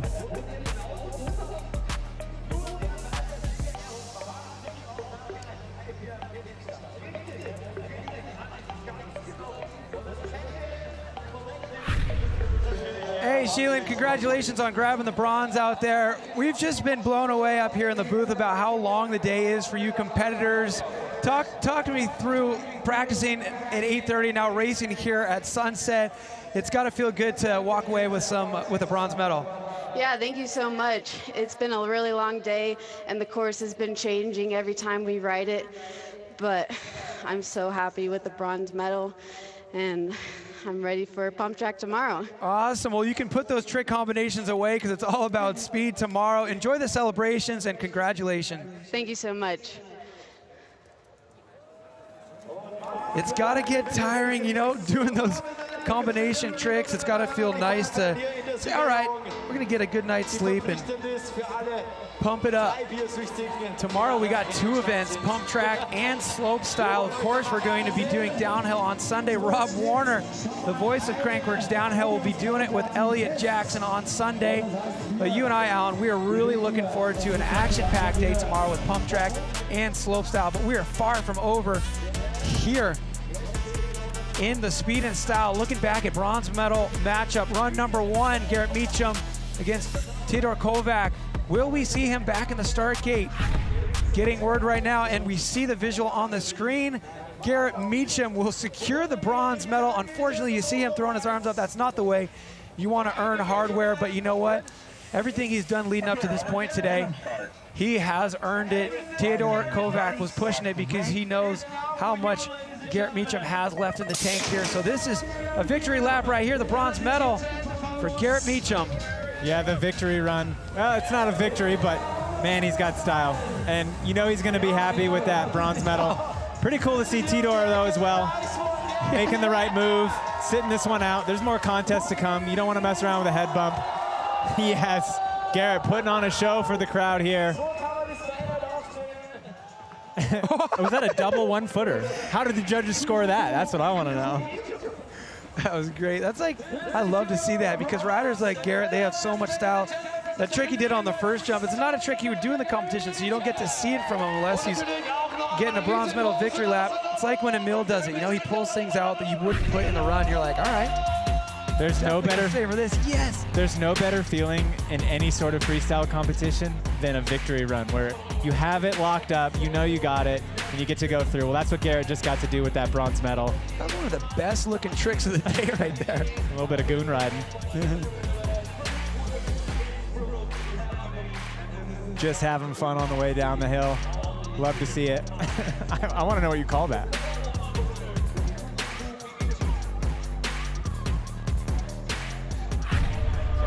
Garrett, good job grabbing that bronze medal today. What's the difference competing today versus all your other speed and style competitions, knowing that you won the last stop? Was there just so much more confidence going into today's matchups? Dude, honestly, the field is so stacked here that, like, from round of 32 on, I didn't know if I was going to make it through. So barely any confidence going through each round, just kind of had to hit your own marks and just keep going your own race. Garrett, you had me cross-eyed a little bit on that last run, last trick. What do you call that trick? It looked like a double one-footer. What are we calling that? I don't know, man. What? The dog pisser, maybe? Going Any in for ideas? the Any dogs. ideas? Hey, we got a lot of dogs out there, so that was right on topic, more than you'll ever know. Congratulations, Garrett Meacham. Bronze medal, man. Way to go. Thank you. Hey, good to have you back, Cam. Dude, we missed you on the last one. Thanks, buddy. It's good to be back. He has no idea we've been talking about dogs the whole time. He had no idea. No idea. He was just feeling the vibe. The dog was in the air. Wow, good stuff, man. More than some of the riders out there, the just rapid-fire nature of Garrett's tricks today were blowing me away. You really get to understand it when you see him doing it in slow motion. Do you smell like two-stroke gas? Is somebody ripping a motorcycle out there? I'm just looking at the sky. It's opening up here. It's looking so beautiful. All right, flashback to run number one of the gold medal matchup for the women. Robin Gooms left side of your screen, Harry Burbage-Smith on the right. Yeah, both riders doing flip combos on the first jump, and this is where Robin really impressed me. You see her having the lead here on speed, which is not something that we're usually seeing, so she's definitely putting in some time on that bike. Bringing it in there, you see Gooms with a second backflip combination. Was able to have a 0.3 advantage. This is gonna be good. Oh, where's the music? Come on, give me the music. The stage is set. Harriet Burbage-Smith going up against Robin Gooms. Gold medal on the line here at Speed and Style Innsbruck. 0.338 for Harriet Burbage-Smith to make up on last year's champ, Robin Gooms. Can Robin make it 2 in a row? Here we go. Gooms needs this backflip one-footed can again. This is her ace in the hole. She gets it over. She gets it over. Little bit loose on that re-entry. Harriet able to have her on time right now, but what's she gonna do coming down to the stall wall? Oh, 0.338 is the differential. Harriet to the final jump first. Both riders backflipping. Gooms able to get a little bit of a combo off. The fact that she got her foot off on that last jump could be the game changer. We're talking the difference between a gold and a silver medal here, the difference between point values for the queen of Crankworx overall. Reading on the scores, there's the scores for Gooms. She gets rewarded for those one-footed variations while upside down. She had 0.338 of an advantage going into this. Let's see if Harriet is able to get a limb off while upside down in this first jump, because I know Robin definitely got the can-can. Yeah, Harriet's been stepping up her game, working on those flip combos. Let's see if she got it off on the first jump here in the second round. It looks like she got her foot off a little bit in the beginning. I don't know if that was intentional. Could have been a foot slip. It was just a little bit off the pedal, maybe really quick there. Yeah, Robin kept her foot on the pedal on the way. There it goes. Back pedal to half a stroke, but she was clean through that gate. Yeah, and Robin with a nice can-can over, all the way over the top tube and back over. It looked like Harriet did get her foot off, but maybe second-guessed it and put it on really early. Which may be good if you're going up against somebody who's not upside down with their foot off. But we're gonna say Robin won that jump. Here we go, slow-mo replay, aerial view on the last jump. Harriet's feet securely on the pedals while Robin's feet Her left foot is off. She's gonna score higher for that. We saw the score on jump number 1. We didn't quite get a peek on the score from number 2. The judge is working on that right now, using these replays as a tool to make that decision. Robin had a .338 advantage coming into this final run of the gold medal matchup here. I think things are looking good for Robin, Allen. Yeah, I think Robin's looking really good. Here it comes. There you go. Scores in for jump 1 and jump 2. Robin Gooms secures the gold medal. Harriet Burbage-Smith with the silver. That's great competition. Yeah, also Harriet's got to be stoked getting some points. Unfortunately, not placing very high in the slalom last night, but she's in the run for Queen of Crankworx, so these points for second place here today are definitely going to help that battle. Riders looking really clean here on that jump 1. So cool to see the progression out of all these riders out here today. I feel like every event we go to, there's new rumors of a trick or someone's doing something that no one's ever done before. It's just all happening. Just proves you give them this platform. And it also takes a while for the young up-and-comers to get their tricks ready for competition. Robin and Harriet, they know what it's like to be between the tape on this course, and the wisdom really does pay off. Mouth breathing. Robin, you won the first stop of the Crankworx World Tour in New Zealand. You were off the podium in the second stop in Cairns. You won here last year. You're back on top of the podium. You're unbeatable when you're feeling good. Talk to me about what took place between New Zealand and Australia this year. Honestly, I feel like I trained pretty hard, like at home. In Aussie, I just hurt myself a bit too much, so couldn't finish off what I wanted to do there. But stoked to come here and feel good. Okay, talk to me about going up against Harriet in the gold medal matchup. You two have to know what's in the trick bag for each other, right? Oh, we know everything. Well, I'm sure it feels good to be able to celebrate the gold and the silver together. And congratulations on getting back on that top spot, Robin. Cheers, thank you, Cam. Well, there we go. Chalk it up for another win there for Robin Gooms. You know what? It's like if she lands her runs right now, looking on the results, she's unstoppable if she's healthy and she lands her runs. But what's in her rearview mirror in the form of the progression and the rapid rate of that progression amidst the youngsters in the field, it's like soak it up and keep working, because yeah, this is her game right now, but the competition is building. Congratulations there for Robin. Good stuff. Here we go. A look back at the gold medal matchup, run number 1 for the men, Thomas Lemoyne and David Lieb. Yeah, both riders pushing at absolute limits, triple truck drivers on that first trick jump, and then that magic move out of Lemoyne to get around that gate, staying in the game. And watch this over the scrub wall. Does it get any better than that? I don't think so. It's a trick in itself, the way Lemoyne rides that scrub wall. Clean, man. David Lieb is doing those triple trucks up top and those flip double bars on the bottom so fast. Makes you wonder if he's thinking, I got to step it up. No. Maybe I'll triple bar flip the last I know, one. that's what I'm kind of wondering, because at this point he may need it. Lemoyne is gaining so much speed in the rollers and the stall wall. I think David's going to need to make it up in the form of tricks. You heard Lemoyne say it, a half second is doable. Lemoyne with the advantage here. Yeah, riders are a little bit more evenly matched to the first turn. Oh, it looks like Lemoyne made a little bit of a mistake. I didn't see how many bar spins he was able to get out. You see him on the horsepower trying to make up for that mistake, but Lieb is not going to let him have anything here. Struggling to get back on the ground, bringing it into the last jump.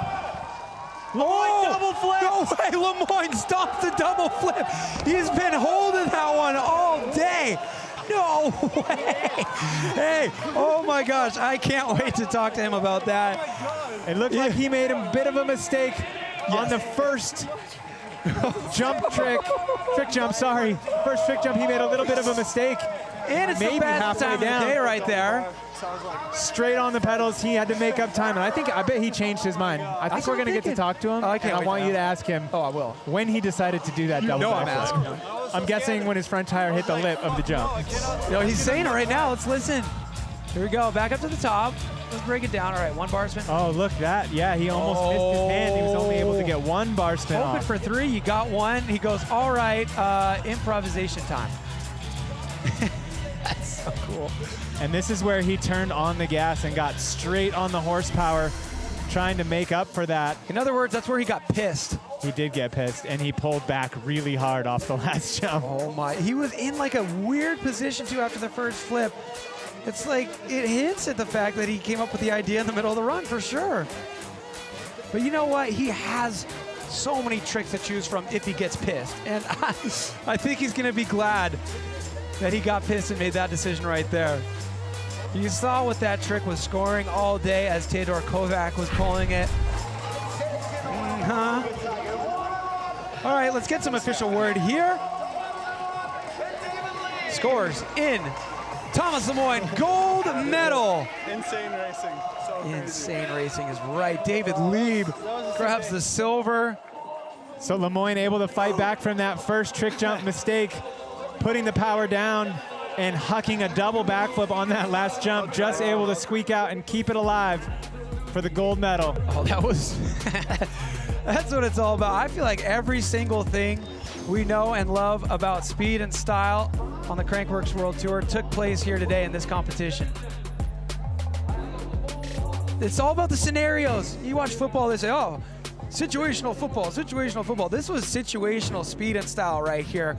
Under these circumstances, that's what you do. Yeah, if your name is Thomas Lemoyne and you're capable of doing that. You can see the competitors out of the corner of your eyes. You know what you got to do. Okay, Lemoyne, first jump, thinking triple truck, you only get 1. Yeah. At what point in that run did you decide, I got to double flip the last jump? Straight after the first bar spin, I was like, I don't know what he's doing next to me, so I couldn't just lose it without trying. I was like, I'd rather crash, but try and upgrade a little bit and see what happened. And it wasn't good. I'm very stoked, so stoked, man. Yeah, it was perfect rotation, man. That was an unbelievable race. The power and the speed that you had. I want to go back to the first run in the gold medal matchup. You did this little dance around the gate. It looked like your race was over. Tell me, do you even remember that happened, or how did you make that move happen? It was amazing. You mean the second gate, maybe? Yeah. I was just on the edge, just trying to hold on and make it through the good side of the gate, and it was very close. Yeah, this is racing, though, you know, like we're just trying to push it. Hey, man, you always deliver for this Innsbruck crowd. You went from not sure if you even wanted to compete to doing what you do best. Hey, Innsbruck, let's hear it for him. Congratulations, Thomas Lemoyne. Thanks a lot. Thanks a lot. Oh, that was so cool. Yeah, such a good night of racing and stunting. Oh, man. Both the men and the women's field, they brought it out here for the Innsbruck crowd. I'm going to give it a standing ovation. I'm doing that. I'm standing and I'm clapping. That is a stand. Old Faithful right there. He's like the geyser that blows off at the same time every day. So what is that like for Lemoyne? Is this now confidence? Is he now thinking about Whistler? Like, maybe I'll do another one? Or is it just like, yeah, I still got it. Time to put the guns back in the holster and do my thing? Yeah, he does best when he says, I'm not going to do it, I'm not going to do it, I'm not going to do it. And then he gets there and goes, well, I don't want to be bored. Riding is fun, winning is fun. And he's good enough at riding where he's probably going to win if everything goes his way. King of Crankworx overall standings updated now after today's event. Hodo still holding on. Top 3 there. Jackson, Frew, and Bass Van Steenbergen. Some fixtures when we're talking about speed and style. Not a part of our story out here today in our broadcast, but still hanging out at the top. Expect to see them competing in pump track and the downhill on Sunday. But riders who are competing tomorrow in the slope style, we're not seeing, you know, with Lemoyne not doing full season with all the events, we don't really see any slope style riders in the top. It just goes to show how specific that skill set is and how they're so laser focused on tomorrow's event. Yeah, Lemoyne is a special animal. The ability to focus and dominate the speed and style event and still be able to be a podium and even a contender to take the win in slopestyle is, you know, it's no wonder he's decided to take a little bit different turn and broaden his horizons and see what he can do on the big bikes. Well, Caroline, the reigning queen, still at the top of that Queen of Crankworx leaderboard after picking up a couple points out here today. Well, today's just about over, and so let's start talking about tomorrow. I would love for you, this is a formal invitation to those of you at home. I would love for you to join us. You can find us right here on Red Bull TV. It's going to kick off at 12:30 local time, Central European time. Go into the little clock app on your iPhone, figure out what time that is for you locally. Set an alarm, because you don't want to miss it. I'm not going to miss it. I see Darren Canary in frame there checking his watch. He doesn't want to miss it. But after that, the day's not over. We're going to be pumping it up. 6:30 to 8 o'clock local time here. Crankworx Innsbruck Pump Track Challenge. Well, heck of a day of racing out here. Second day of broadcast competition from beautiful Crankworx Innsbruck. This has been the Speed and Style. I have been Cam McCall. You have been Alan Cook. Thanks for joining me, my friend. And thanks to all of you out there for joining us. We will see you tomorrow for Slopestyle and Pump Track. Good night. Life's a work of art. High tech, so fresh, so clean, yeah. My flow so nice and mean, yeah. I'm known on the scene, yeah. Find me in the back with my pack, with some cash in the air. We don't care, no. We got the bass booming in rare form. Foot on the pedal, you know I can never settle, no. I'm on a whole new level. I take care of my health. I'm gaining all the wealth. Give it all to me. I don't